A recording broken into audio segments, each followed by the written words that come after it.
Why was everyone smiling at her failure before it had even begun? Captain Victoria Sterling stood alone at the edge of Fort Campbell's rifle range. The August sun beating down as if it had chosen her as its target. General Harrison's voice carried across the yard, loud and dripping with condescension, like a judge announcing a verdict before the trial. Phones were out, laughter already simmering, the crowd waiting for the predictable punchline, the paper pusher who thought she could fire like a sniper. They didn't know.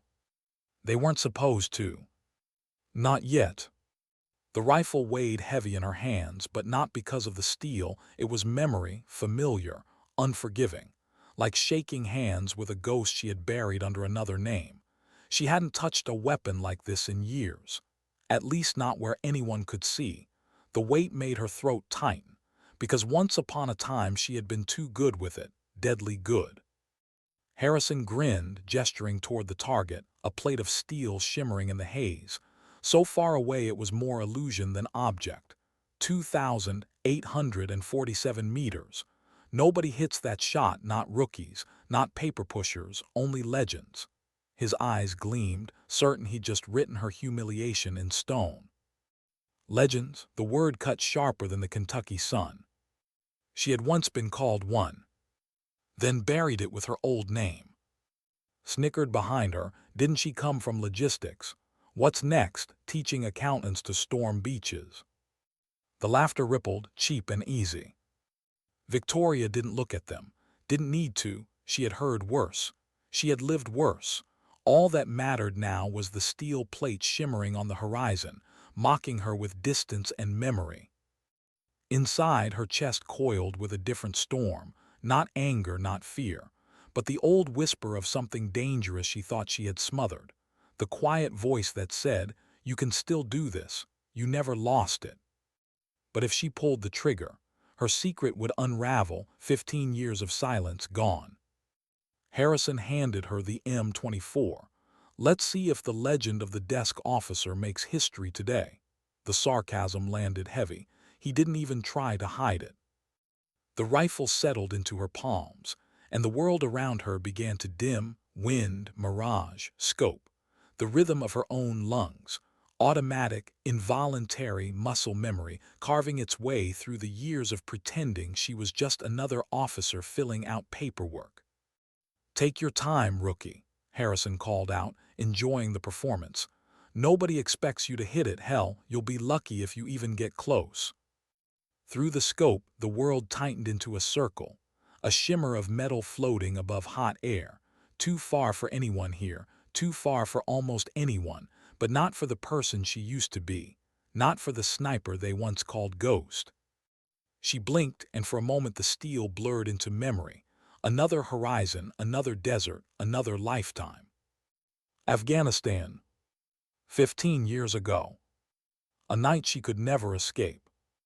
3 men pinned down, Johnson, Miller, her spotter whispering coordinates, her trigger finger finding the pause between heartbeats. A shot so long, so precise. It felt less like firing and more like a racing fate. The round had flown straight and true. It had saved them. Or so she thought. 3 days later, they were dead anyway. A trap. An IED she hadn't seen. Her precision had guided them into a grave. That night became her execution too. The end of Sergeant First Class Monica Cross, buried under classified reports and a new name. Now here she was, resurrected without permission. "Sterling," Harrison barked, impatience seeping through, "you want to start with something closer, maybe the 500-meter." She ignored him, her breathing slowed in through the nose, out through the mouth. A pause, the crosshairs steadied on the plate, tiny, impossible. Her jaw tightened. If she hit this shot, everything changed. If she missed, she was nothing but what they thought she was, a fraud, a joke, a desk officer chasing ghosts. But if she hit it, her ghosts would finally have to speak. The wind shifted against her cheek. A whisper from the northwest, 12 knots, gusting to 15, the grass bent just enough to confirm it. She dialed adjustments without thought, clicks sharp and deliberate. The others around her grew quiet, watching, sensing something strange in the air. She's not holding it like an amateur, Martinez muttered, lowering his binoculars. Look at her posture, her breathing. Harrison's smirk faltered. She's bluffing, all form, no fire. But even his tone carried a crack. Victoria exhaled. Her finger pressed lightly against the trigger. Her heartbeat slowed until the world felt suspended. She thought of Johnson, Miller, their laughter, their last breaths. She thought of the hundreds of nameless soldiers who had lived because of her silence, her precision, her unseen hand in the shadows. Her eyes narrowed, the world shrank to stillness. And Monica Cross squeezed the trigger. The rifle thundered, bucking against her shoulder with a familiar authority that rattled through bone and memory. The round tore into the wind, a 3-second journey stretching across nearly 3 kilometers of Kentucky air. The range fell silent, even the mocking laughter froze, 3 seconds of collective breath. Then a distant clang. Steel meeting steel. A perfect hit. The crowd erupted, not in cheers but in disbelief. His phone slipped from his fingers. Sergeant whispered, "Jesus Christ."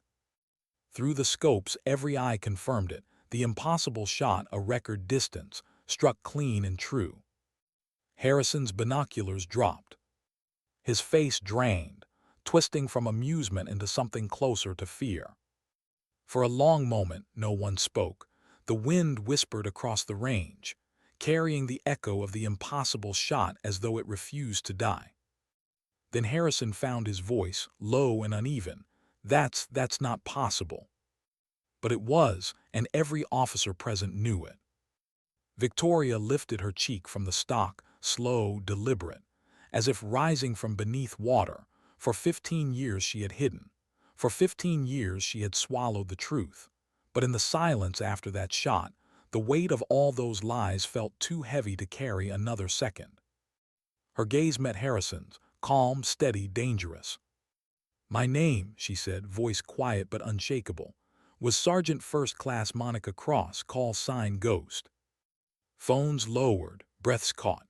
A name that belonged in classified files and whispered legends now walked in daylight. Colonel, the oldest officer present, went pale. "That's impossible. Monica Cross died in Afghanistan. I read the report myself." "The report said what it needed to say," Victoria replied, safing the rifle with fluid ease. "But Ghost didn't die, she just learned how to disappear." Harrison's binoculars hung limp at his side. He looked at her not with condescension now, but with the stunned recognition of a man realizing he'd been toying with a predator in disguise. "I know that name," he murmured. "I've seen the classified record, 73 confirmed kills, 4 deployments and 1 shot, the longest in history." 3,218 meters, she corrected softly. "Hindu Kush Mountains, October 2008, enemy sniper targeting a medevac bird, 1 round, perfect conditions. 3 wounded soldiers went home to their families because of it." Sergeant's voice was barely audible. "That's the world record." Victoria, no, Monica, didn't flinch. "It was also my last shot as Monica Cross." The air grew heavier, as if even the sun itself leaned in to listen. Every officer present was processing the truth, struggling to reconcile the quiet, middle-aged captain they thought they knew with the legend who had haunted sniper schools for a generation. "You're supposed to be dead," whispered again, as if repeating it might make it true. Monica's eyes flicked to him, steady, unblinking. "I was supposed to be, after Firebase Phoenix. The Army decided Monica Cross was too dangerous to exist. Too many questions, too many truths that couldn't be spoken." His mouth hung open, all his earlier laughter gone. "Ghost, your ghost, the ghost." Harrison's arrogance had drained into something almost reverent. "You've been hiding for 15 years. Why reveal yourself now? Why risk everything with 1 shot?" Monica looked out at the steel plate in the distance, still vibrating from impact, the heat waves shimmering around it like memory made visible. Her voice came low, weighted. "Because hiding from who I was didn't honor Johnson and Miller. It dishonored them. They died doing their jobs. The least I could do was remember how to do mine. For the first time in years, she felt the weight on her chest ease just slightly. Silence pressed in around the group, then spoke again, hesitant. So what happens now? Harrison swallowed, then straightened. The Army needs snipers like you, needs someone who can teach the next generation. Fort is starting an advanced program.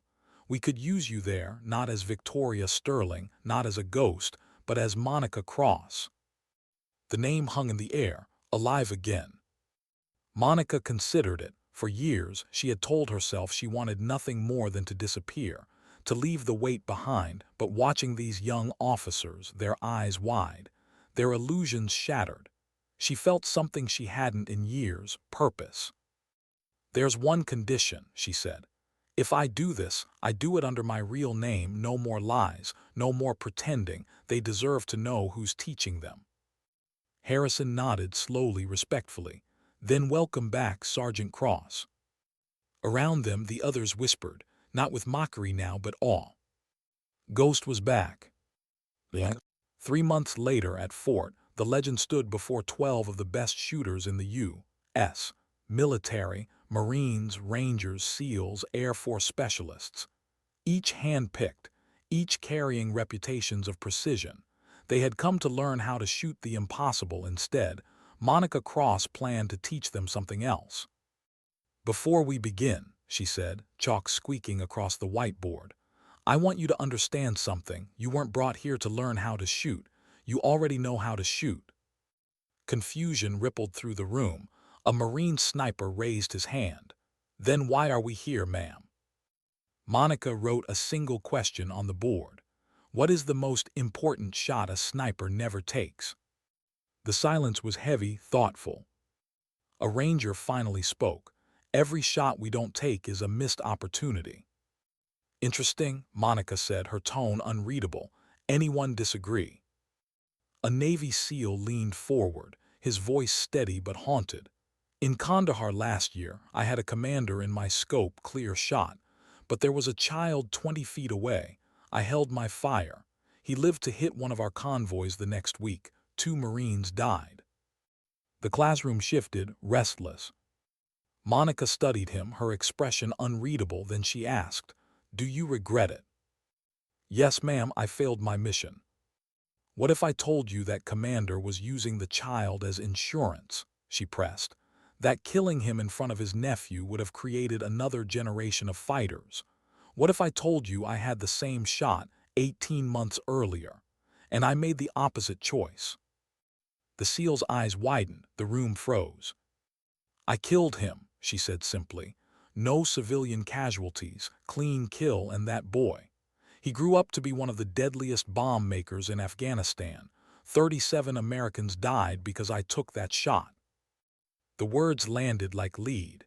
No sound, no movement, only the hum of the fluorescent lights. Monica let the silence work, let it sting. Then she spoke again, her voice quieter. "The hardest part of this job isn't making the shot, it's living with the ones you make, or the ones you don't. That's why you're here, not to learn marksmanship, to learn judgment." She looked at each of them in turn, her eyes sharp, unforgiving. "The shot you don't take might save more lives than the one you do." The room had no answer, only thought. And that was exactly what she wanted. Yeah. But deep inside, as she watched the students wrestle with the weight of her lesson, Monica knew something else. She could teach them skill. She could teach them restraint. But could she teach them how to live with ghosts? Because hers never stopped whispering. Why did their faces never fade, no matter how many years passed? Monica Cross stood before her new class, folders stacked neatly on the desk, her voice steady while her hands concealed the tremor beneath. 12 pairs of eyes fixed on her. Eager, skeptical, reverent, they wanted lessons in precision. The kind of techniques whispered about in sniper schools where her old call sign had become legend. But Monica wasn't here to give them formulas. She was here to make them feel the weight she carried. "You're all receiving scenarios," she said, sliding a folder to each desk. "Some will require you to engage. Some will require you to hold fire. Some will give you no clear answer. You'll be judged not on your shots, but on your reasoning, on your ability to live with what you choose. One of the younger rangers frowned, flipping open his folder. "Ma'am, what if we make the wrong choice?" Monica's eyes softened, but only slightly. Every choice in combat carries consequences. The goal isn't perfection, it's awareness. It's making decisions you can carry, even when they haunt you. The room fell silent, the weight of her words sinking in. She watched them scribble notes, brows furrowed, young men and women chasing mastery, unaware of the ghosts waiting for them. And that was what she feared, not that they would fail, but that they would succeed too well, that they would fire with her old certainty, only to wake years later, replaying every trigger pull in the dark. Her mind flickered the crack of a rifle in Afghanistan, Johnson's voice on the radio, the sudden quiet before the blast that took them all. She forced herself back. "Not now, not here." "Before we end today," she said, voice sharp again. "A lesson from my own file, Firebase Phoenix 2008. The class leaned forward. They had all heard fragments of the story. No one had ever heard it from her. "We were pinned down," she continued, her tone flattening into the cadence of memory. "3 of my soldiers, Johnson, Miller, were caught in mortar fire. I had a sniper in my crosshairs at nearly 3,000 meters, perfect conditions. I squeezed the trigger, 1 shot, kill confirmed, path clear." Her pause stretched, heavy, deliberate. "They advanced and walked into an IED. All 3 died instantly." The silence was suffocating. Not even the hum of the AC dared intrude. "For 15 years I blamed my shot. I thought if I'd missed, if I hadn't been so precise, they might still be alive, that maybe being less skilled would save them."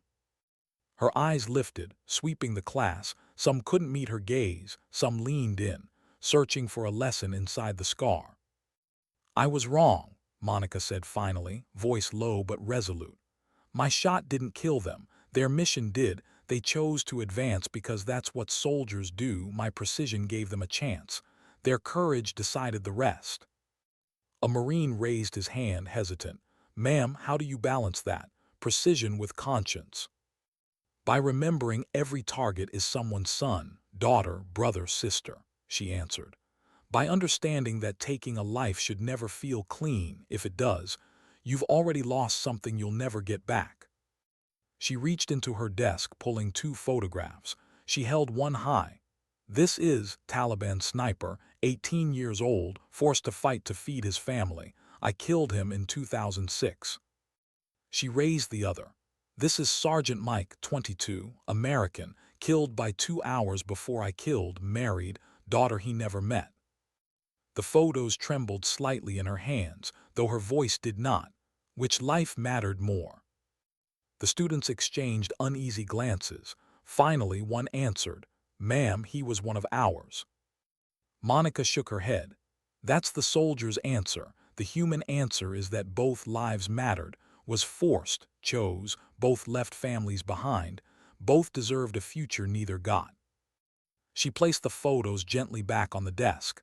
"When you squeeze the trigger, remember this. You are ending a story, someone.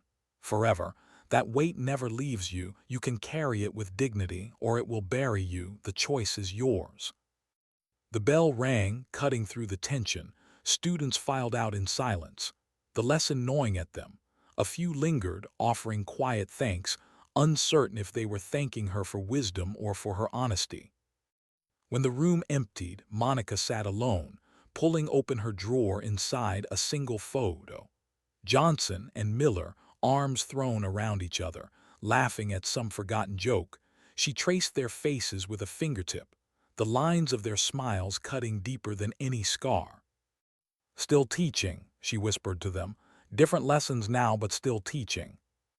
Outside, the wind shifted, rattling the windows. Instinctively, she noted the change in direction, in speed, old habits refusing to die.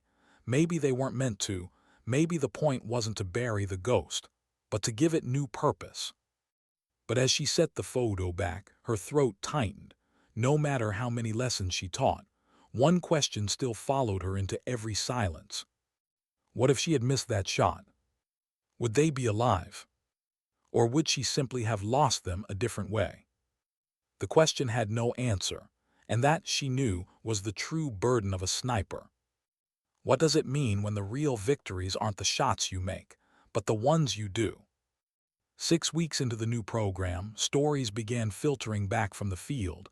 At first they arrived as short reports, footnotes tucked into after-action briefs, but slowly they gained weight, stories that mattered, stories that said the lessons were working. General Harrison dropped a file on Monica's desk one evening, his expression more serious than she'd ever seen. "You need to read this." Inside, a report from Afghanistan, Staff Sergeant, the SEAL who had once confessed his regret about not pulling the trigger in Kandahar, had been tested again. This time, he had a high-value target in his scope, a perfect shot. But he noticed children playing in the compound instead of firing. He held, then called in psychological operations. The family was evacuated. The target surrendered without a single bullet fired. Statement was attached, handwritten in deliberate, careful words. "Ghost taught me to see the whole picture, not just the crosshairs."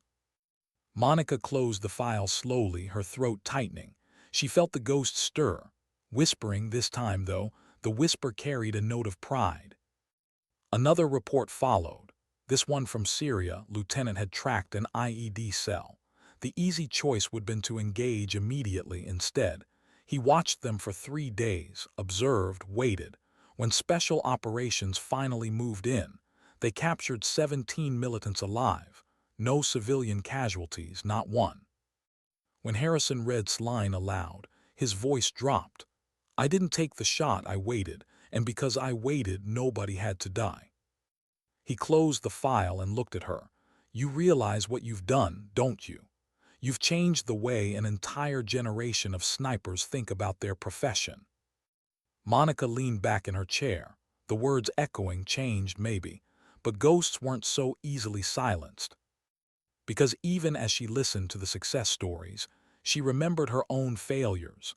The boy who had been only 15, forced into the scope of her rifle. The commander's nephew she hadn't known would one day become a bomb maker. Her history was full of mistruths, consequences that rippled outward like cracks in glass. And yet, now her students were writing different endings, cleaner ones. She stepped to the window, looking out over the training ranges. In the fading light, her students moved like shadows across the dirt, practicing not only their aim but their patience, holding positions, timing breaths, choosing when not to fire. Her phone buzzed, a message from Sergeant Williams deployed in Iraq. "Ghost held my fire today. 3 kids in the target area. Found another way, mission complete. Everyone goes home. Thank you for teaching me to think." Monica read it twice, then showed it to Harrison. Her voice when she spoke was quiet. "This is what success looks like, General, not the shots they make, the ones they choose not to." For a long time, Harrison didn't answer. He just studied her with something between respect and regret, as though realizing how much time had been lost while she hid in silence. Finally, he said, "You've built something bigger than you know, and the Pentagon is watching." Monica turned back to the window. Outside, the evening wind shifted. She noted the direction automatically, 12 knots southeast. A habit she would never lose, but maybe that wasn't a curse. Maybe it was just who she was. Yeah. Graduation day arrived 3 months later. 12 shooters, no longer just marksmen but thinkers, stood at attention in the training yard. Each of them carried not only rifles, but lessons etched deeper than technique. Corporal Jackson, the young ranger, approached her afterward. His duffel was slung over his shoulder, orders already in hand. "Ma'am," he said, his voice steady, "I wanted to thank you before I ship out." "For what?" she asked. "For teaching me that being the best sniper isn't about kill counts. It's about making the right decision under impossible pressure." His eyes flicked away for a moment, then back. "My grandfather was a sniper in Vietnam. Never talked about it, but I could see the weight he carried. He didn't have anyone to teach him what you taught us. That it's okay to feel the weight, that carrying it doesn't make us weak, it makes us human. Monica studied him, something stirring in her chest. What did you learn here that he did? Jackson straightened. That every shot I take, or don't take, has to serve something bigger than just completing the mission. When he walked away, she felt something she hadn't felt since Firebase Phoenix, not redemption. That word was too shallow, too clean. What she felt was purpose. The ghosts weren't gone. They never would be, but maybe, just maybe, they were changing shape. Yeah. Later that evening, Harrison entered her office, arms full of files. He dropped them on her desk with a dull thud. Pentagon wants to expand this program, global scale, train instructors across every branch. Monica flipped through the reports. New programs, new budgets, new generations of snipers waiting to be taught. She closed the folder and looked up at him. On one condition, every instructor understands this isn't about teaching soldiers how to shoot. It's about teaching them to think, to carry the weight of their choices with dignity. Harrison nodded, his face serious. That's exactly why we need you at the center of it, because you've lived it, because you know what that weight feels like. As he left, Monica sat back in her chair, staring at the wall of the office that now bore her presence. Lesson plans, photos, files, and in the drawer, always within reach, the smiling faces of Johnson and Miller. She whispered to them again, softer this time. We're still teaching, through them, through me, through every soldier who walks away because they held their fire. Outside, the wind carried across the ranges. She listened to it, like she always had, measuring direction, speed, possibility, but tonight, it didn't sound like judgment tonight. It sounded like something else. Hope.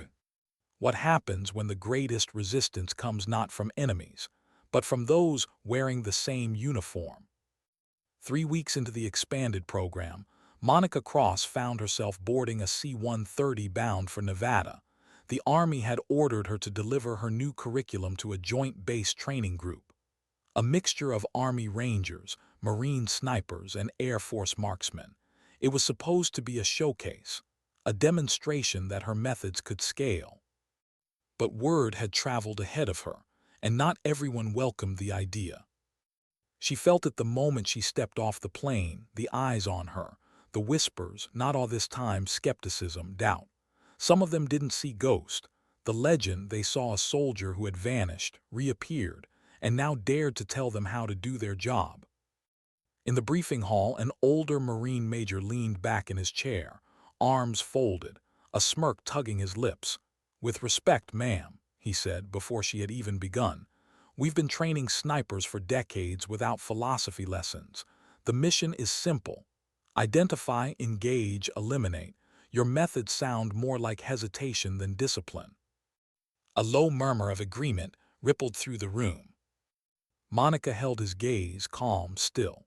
And how many of your shooters come home carrying ghosts they don't know how to live with? The major snorted.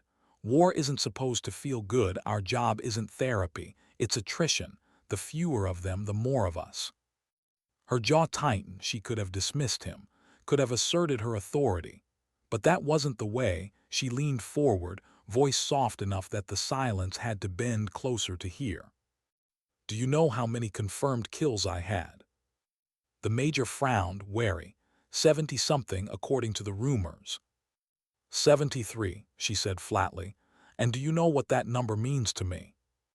The room stilled, every eye fixed on her.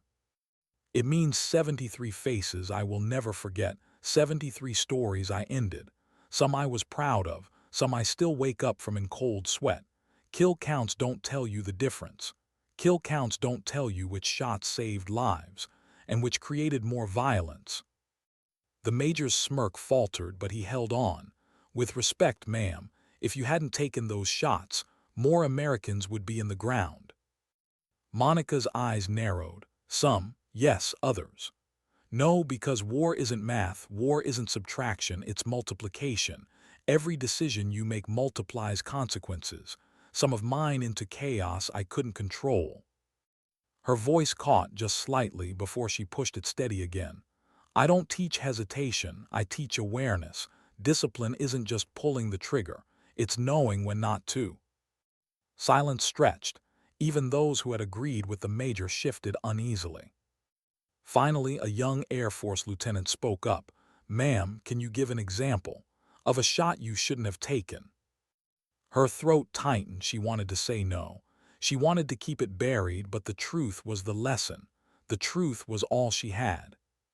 She said at last, her voice lower. 2007, sniper on a rooftop. He'd already killed 2 of ours. I had the shot, perfect conditions, pulled the trigger. She paused. The old memory rose like smoke she couldn't wave away. Later I learned he was 15 years old, forced into service, threatened. A child. My round was perfect. My conscience never was. The room didn't move. The major shifted, his jaw tight now, but no words came. "That's why I'm here," she finished. "Not to erase killing from war, that will never happen. I'm here to teach you to live with the decisions you'll carry for the rest of your life. Because you will carry them, whether you believe that now or not." The silence broke not with resistance, but with the sound of pens scratching across notebooks. The major stayed quiet. For the first time, his eyes didn't challenge her. Yeah. That night, alone in the barracks guest quarters, Monica sat at the small desk, the desert wind rattling the window. She opened her drawer and pulled out the photograph again. Johnson, Miller. Their smiles hadn't faded in 15 years. Neither had her guilt. She pressed the picture flat against the desk, her fingers trembling. "Did I do the right thing?" she whispered into the stillness. "Did I give you the best chance? Or did I lead you into that trap?" No answer, only the steady whistle of wind outside. She leaned back, closing her eyes. For years, she had told herself her shot that night had doomed them. But the truth, the hard truth, was that the war itself had doomed them. She hadn't placed the IED. She hadn't chosen the route. She hadn't decided the mission. She had done her job, and still they died. It was the unbearable paradox of being a sniper. You could save lives and still lose them. You could make the perfect shot and still drown in consequences you never saw coming. And now she was asking her students to carry that same paradox, but to do it better than she had. Her phone buzzed. Another message, this time from Jackson, the ranger who had thanked her before shipping out. "Ma'am, held my fire today. Crowd of civilians near the compound. Waited, target slipped away. But no blood spilled. My co wasn't happy, but I can live with it. I think that's the point, right?" Monica read the words again and again. Her throat tightening. He understood. He had chosen restraint, even at the cost of praise. He had chosen a future without another ghost. She typed her reply carefully. "Yes, Jackson, that's the point, live with it." When she set the phone down, she exhaled, a long, shuddering release she hadn't felt in years. The ghosts were still there, but for the first time, she wondered if they weren't meant to be buried. Maybe they were meant to walk beside her, to remind her why she taught, why she refused to let anyone else confuse numbers with humanity. The desert wind carried through the thin walls, and in its sound, Monica thought she heard something else. Not accusation, not grief, but something quieter. Permission. Yeah. The next morning, when she walked back into the hall, the major who had challenged her stood waiting. He didn't speak at first, just studied her. Finally, he nodded once. "You were right," he said simply. "We count too much, maybe we forget too much too." Monica returned the nod. No victory smile, no triumph, just acknowledgement, because the work was never done. She turned back to her students, her voice steady as she began again. "Lesson 1, the most important shot, is the one you never take." This time, no one challenged her. Why did it have to be Afghanistan? The Pentagon's request arrived in a sealed folder, delivered by courier to her fort office. Inside, a single sheet. Advisory deployment, air base, duration. Undisclosed. General Harrison explained it carefully, almost cautiously, as though worried she might snap the paper in half. "They're restructuring operations, pulling senior instructors into field advisory roles. They want you there, Monica. Not Sterling, not a ghost you. The name struck harder than the order. Afghanistan wasn't a place for her anymore. It was a graveyard of her mistakes, a map inked with faces she couldn't save. I buried Monica Cross there, she said quietly. Harrison didn't flinch. Maybe it's time she came back. She wanted to refuse, to slam the folder shut and send it back stamped DECLINED. But something inside her, that whisper she could never quiet, told her the ghosts weren't finished with her. Maybe they never would be until she returned. The flight too was long, silent. She sat by the window, watching clouds shift into mountains she knew too well. The Hindu Kush rose jagged and indifferent, the same peaks that had swallowed her longest shot all those years ago. When the wheels hit the tarmac, her chest tightened. The air smelled the same: dust, jet fuel, and something sharper like rusted metal in the heat. A place that hadn't changed, even though she had. At the operations center, a colonel briefed her briskly.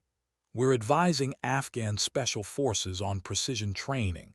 Local terrain complicates everything. Thin air, unpredictable winds. We need someone who understands it better than anyone." Monica nodded.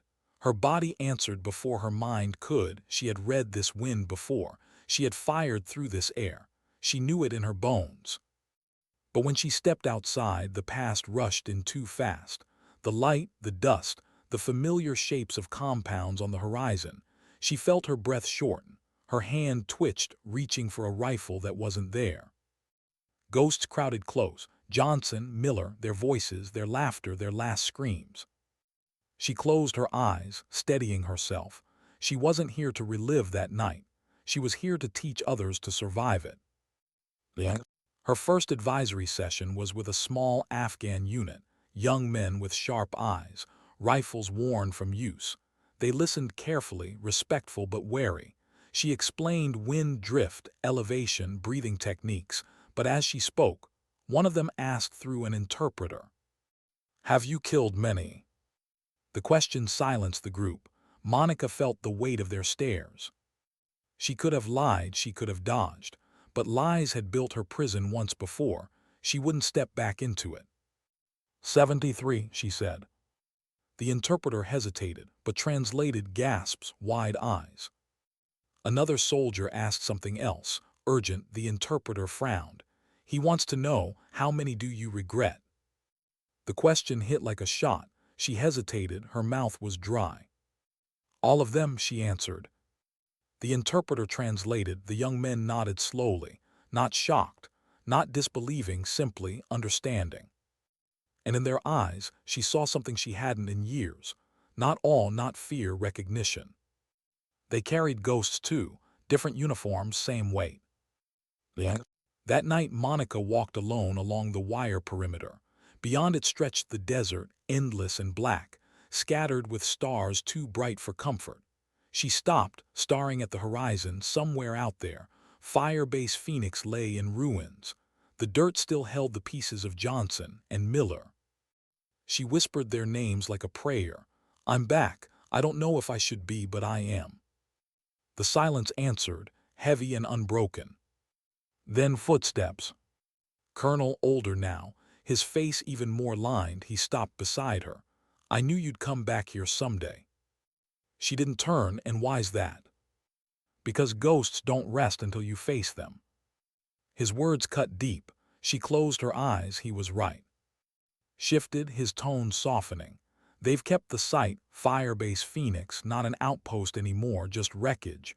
Some of the locals avoid it, say it's cursed." Her chest ached. "Maybe it is." He looked at her. "Maybe it's waiting for you." The next morning she went. A convoy dropped her near the old route. She walked the rest alone, rifle slung across her shoulder. The terrain was as she remembered, ridges, valleys, the faint scars of trenches long abandoned. When she reached the ruins, she stopped cold. The firebase was a skeleton, charred beams, collapsed sandbags, rusting metal half buried in dirt. The air was still, almost reverent. She stepped closer, her boots crunching over debris, her breath quickened. Every step carried her deeper into the night she'd tried to erase. She knelt where the barracks once stood, where used to sit, scribbling letters he never mailed. She touched the dirt, her throat tightened. She moved to the edge of the old perimeter. This was where Johnson had laughed about making it home and buying a motorcycle he never rode. Finally, she stopped at the crater, the place where the IED had taken them. The silence here was unbearable. She dropped to her knees, fingers digging into the soil. "I'm sorry," she whispered, voice breaking. "I thought I saved you. I thought my precision gave you life. Instead, it led you here to this. I've carried it every day. I don't know how to set it down." Her chest heaved, tears burned, but she let them come. For once, she didn't hold them back. And in that silence, she realized something. She hadn't brought them here. War had. Choices bigger than hers had. Missions written far above her head had. She hadn't planted the bomb. She hadn't forced them forward. She had done her job, given them the best chance she could. The guilt was hers, but the responsibility wasn't hers alone. She pressed her forehead to the dirt. "I can't undo it, but I can make sure others carry less. I can make sure they don't live buried in the same weight." The wind stirred, carrying dust across the crater. She lifted her head. For the first time, the silence didn't feel like condemnation. It felt like listening. Maybe the ghosts weren't demanding. Maybe they were simply watching. Yeah. When she returned to, her face was raw, but her eyes were steady. The Afghan soldiers greeted her differently now. Not as a stranger, but as someone who understood their scars. That evening, she gathered them again. She didn't open with ballistics. She opened with words they hadn't expected. "Every one of you will see a moment you can't forget. A shot you take, or one you don't, and you will live with it. The question isn't whether it haunts you. The question is whether you carry it with honor, or let it break you." They listened silent, leaning forward. And as she spoke, Monica felt something shift, not release, not forgiveness, but purpose alive again. She couldn't erase the past, but she could change the future. And maybe that was enough. What do you do when the past comes back? Not as memory, but as a mirror. Monica was reviewing wind tables in the command tent when the radio cracked with urgency. A patrol pinned down outside, 3 Americans and their Afghan partners, cut off near a compound riddled with enemy fire. The similarity froze her blood. Johnson, Miller, the same words, a different decade. Her heart pounded. She wasn't supposed to be in combat. She was an advisor now. But the young officer at the radio turned to her, eyes wide, searching for direction. "Captain," he caught himself. "Sergeant Cross, they're requesting overwatch." For a long moment, Monica couldn't move. Ghosts stirred in her chest like a heartbeat she had tried to silence. She looked down at her hands. They trembled, not with fear of the shot, but fear of its weight. She whispered under her breath, "Not again." But the plea came back, "Ghost, we need you." She strapped on her vest, picked up the M2010 ESR resting in the weapons rack. The rifle felt like a question in her grip. Was she stepping back into the role she had buried, or was this something different? Yeah. They flew her out in a Black Hawk. Dust ripped across the valley as the chopper skimmed the terrain. She checked her gear automatically, even as her mind reeled. This was the very ground she had promised herself she'd never see again. And yet, here she was, chasing echoes of a night that had broken her. The helicopter set down on a ridge overlooking the firefight. She slid out, hit the dirt, and crawled into position. Through her scope, the world narrowed, the compound shimmered in heat, enemy fighters darted between walls. Laying suppressive fire, her patrol was pinned against a rock face. Trapped. She could see their fear even through the scope. Her throat tightened. This was Phoenix all over again. 3 men pinned, waiting. A young lieutenant crouched beside her, acting as spotter. His voice was tense. "Ma'am, what's the call?" Through the scope, her crosshairs locked on a machine gunner pinning the patrol down. A clean shot, she could take it. She wanted to take it, but her lungs seized with memory. Last time she had fired, last time, her precision had cleared a path straight into an IED. Her finger hovered, frozen. The lieutenant's voice cracked. "We're losing them." She forced herself to breathe. Not yet. Not until she saw the whole picture. That was the lesson she had taught. That was the ghost she couldn't repeat. She scanned not just the gunner, not just the crosshairs, the terrain, the ground, the enemy movements. Something tugged at her instincts. The fighters weren't pushing to finish the kill. They were holding the Americans in place. Her chest clenched. "It's a trap," she whispered. The lieutenant blinked. "Ma'am.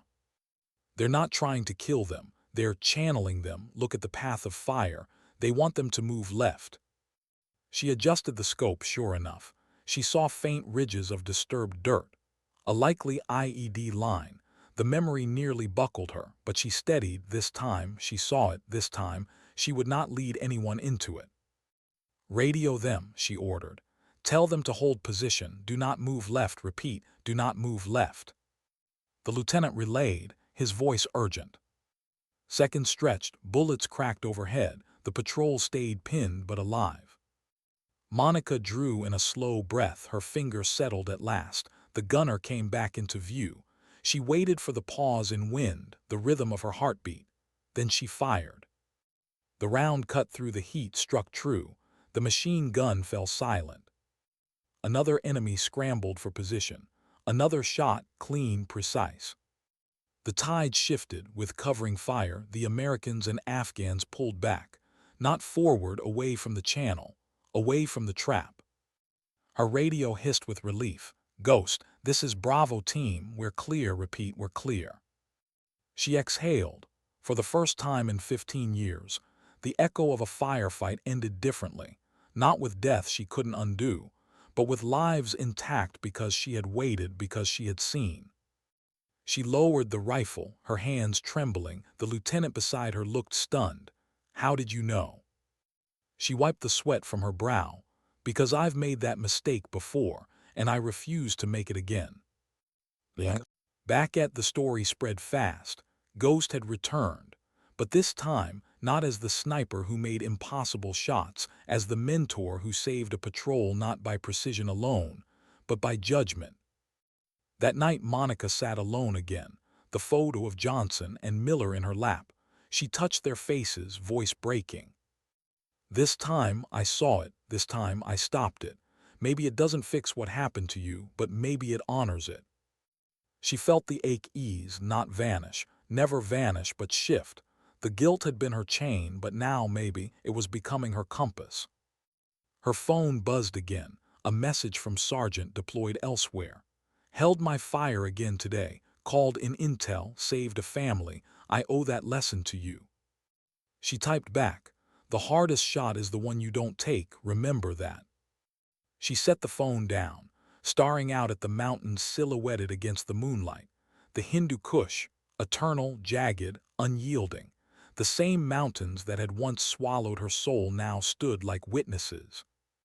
For the first time she didn't feel crushed beneath them. She felt seen. The ghost hadn't just returned, the ghost had changed. But as dawn broke the next morning, a new briefing arrived. High-value target, remote valley, civilian structures nearby. They wanted Ghost on Overwatch again. And Monica knew. This wasn't over. The war had more questions for her, more mirrors to hold to her face. The past had tested her once. Now the future was demanding an answer. Would she step back into Ghost, the legend? Or had Ghost become something new? Not just a sniper, but a teacher even in the middle of the fight. The choice waited in the dust. What do you do when the whole world waits for you to pull the trigger, but your soul tells you not to? The briefing was terse. A high-value target, embedded in a compound deep in the valley, surrounded by fighters, but also by civilians. Intelligence believed he was planning a coordinated strike on coalition convoys. Taking him out could save lives, but collateral risk was high.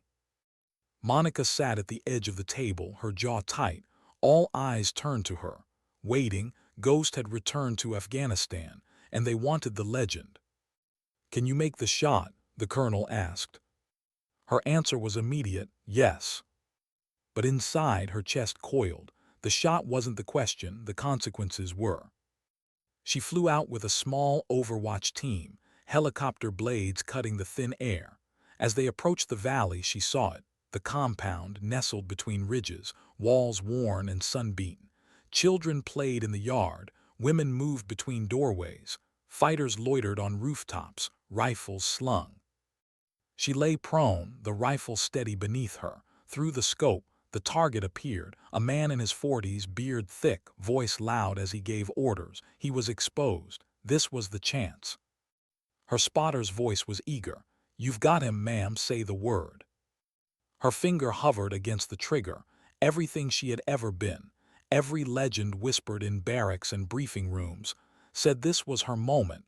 Ghost was born for this. But another voice rose louder. The boy in, the nephew turned bomb maker. The families ripped apart by clean kills that had left invisible fractures. Her breath caught, "Not yet." The spotter stiffened. "Ma'am, with respect, this is the shot of a lifetime." She shook her head, scanning the scope. The children, the women, the angle, the blast radius if his fighters panicked. She whispered, almost to herself, "The shot of a lifetime is the one you don't regret for the rest of it." Minutes stretched, fighters shifted, civilians moved, sweat beaded on her cheek. Then a change. The target stepped inside, out of sight. The spotter cursed under his breath. "We lost him, we had him." Monica stayed steady, patience.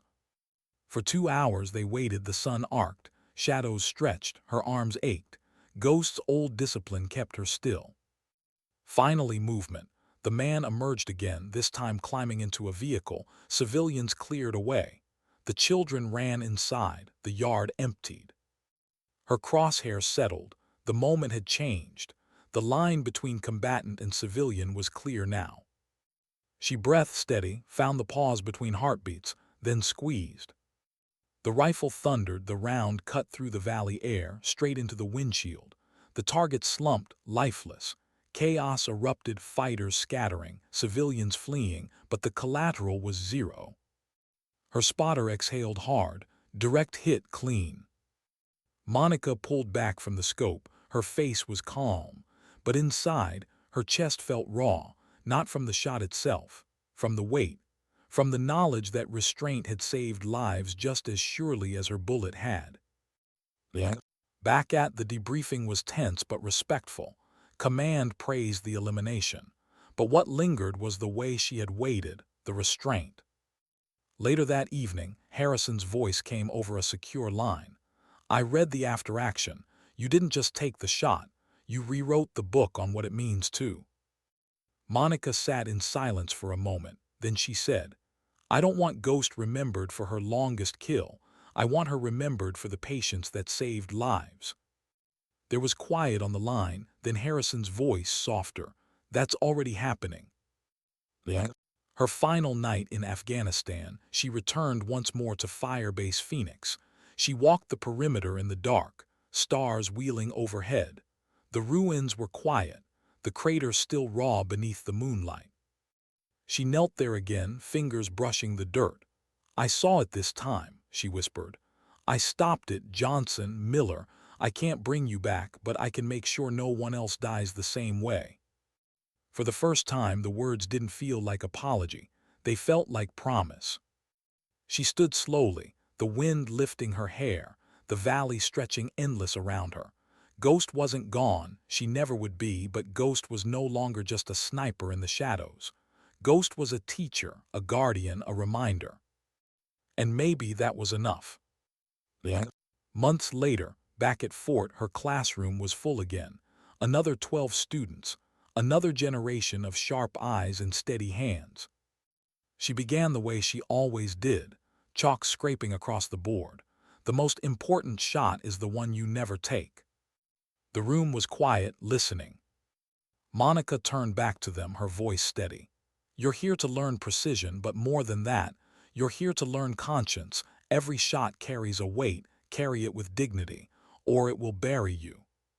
She paused, scanning the faces, so young, so eager, so unaware of the ghosts they would one day meet. Her chest tightened, but not with fear, with resolve. Understand this, she finished. Sometimes strength isn't in pulling the trigger. Sometimes strength is in waiting, in restraint, in choosing to let someone live, even when the world tells you to end them. She set the chalk down, her eyes softened. Sometimes dignity doesn't speak, it simply acts. The words hung in the air like a promise. And as her students leaned forward, pens scratching Monica Cross ghost, felt the weight shift again. Not gone, never gone, but lighter, carried with purpose, not just pain. For the first time in 15 years, she wasn't haunted, she was whole.